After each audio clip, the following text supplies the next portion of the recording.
ಇನ್ನು ಈ ಮರ್ಡರ್ ಕೇಸ್ಗೆ ಸಂಬಂಧಪಟ್ಟಂತೆ ಹೋಮ್ ಮಿನಿಸ್ಟರ್ ಪರಮೇಶ್ವರ್ ಅವರು ಪ್ರತಿಕ್ರಿಯೆ ಕೊಟ್ಟಿದ್ದಾರೆ. ಯಾರ ಮತ್ತು ಯಾವುದೇ ಒತ್ತಡಕ್ಕೂ ಈ ಪ್ರಕರಣದಲ್ಲಿ ನಾವು ಮಣಿಯಲ್ಲ ಅಂತ ಹೇಳಿದ್ದಾರೆ. ಫ್ರೀ ಹ್ಯಾಂಡ್ ಬಿಟ್ಟಿದ್ದೀವಿ ಪೊಲೀಸರಿಗೆ, ಬೆಂಗಳೂರಿನಲ್ಲಿ ಗೃಹ ಸಚಿವ ಪರಮೇಶ್ವರ್ ಸ್ಪಷ್ಟನೆ ಪಡಿಸಿದ್ದಾರೆ.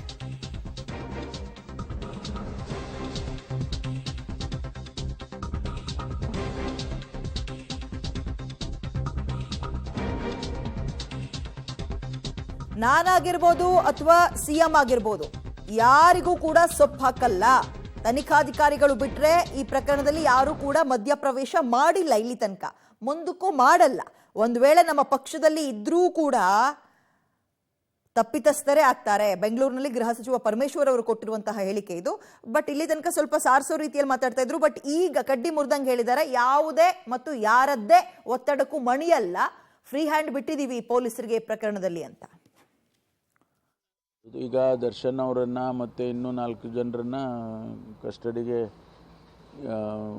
ಇನ್ನೂ 1 ವಾರ ಕೊಡಿ ಅಂತ ಕೇಳಿದರು. ಅವರು 2 ದಿವಸ ಕೊಟ್ಟಿದ್ದಾರೆ. ಅದಾದ ಮೇಲೆ ಅಷ್ಟರವರೆಗೆ ಅವರ ಇನ್ವೆಸ್ಟಿಗೇಷನ್ ಮುಗಿದ್ರೆ ಅವರನ್ನು ಜುಡಿಷಿಯಲ್ ಕಸ್ಟಡಿಗೆ ಕೊಡ್ತಾರೆ. ಈಗ ಪೊಲೀಸ್ ಕಸ್ಟಡಿಗೆ 4 ಜನ, ಮಿಕ್ಕವ್ರನ್ನೆಲ್ಲ ಜುಡಿಷಿಯಲ್ ಕಸ್ಟಡಿನಲ್ಲಿ ಇದ್ದಾರೆ. ಯಾರು ಅದ್ರ ಬಗ್ಗೆ ಎಕ್ಸೆಪ್ಟ್ ನಮ್ಮ ಆಫೀಸರ್ಸ್ ಬ್ರೀಫಿಂಗಿಗೆ ಹೋಗೋದು ಬಿಟ್ಟರೆ ಬೇರೆ ಯಾರು ಆ ವಿಚಾರದಲ್ಲಿ ಇಂಟರ್ಫಿಯರ್ ಆಗಿಲ್ಲ ನನಗೆ ಗೊತ್ತಿದ್ದಾಗೆ. ಅದು ಅವಶ್ಯಕತೆಯೂ ಇಲ್ಲ ಯಾರಿಗೂ.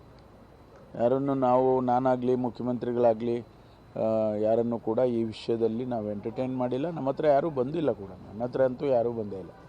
ಪಕ್ಷದ ಆಧಾರದ ಮೇಲೆ ಈ ಕೇಸನ್ನೇನು ನಾವು ನೋಡ್ತಾ ಇಲ್ಲ. ಯಾರು ತಪ್ಪಿತಸ್ಥರಿದ್ದಾರೆ ಅವರು ಯಾವುದೇ ಪಕ್ಷದಲ್ಲಿದ್ದರೂ ಕೂಡ, ಅವರು ಒಂದು ವೇಳೆ ನಮ್ಮ ಪಕ್ಷದಲ್ಲಿದ್ದರೂ ಕೂಡ ಅವರು ತಪ್ಪಿತಸ್ಥರೇ.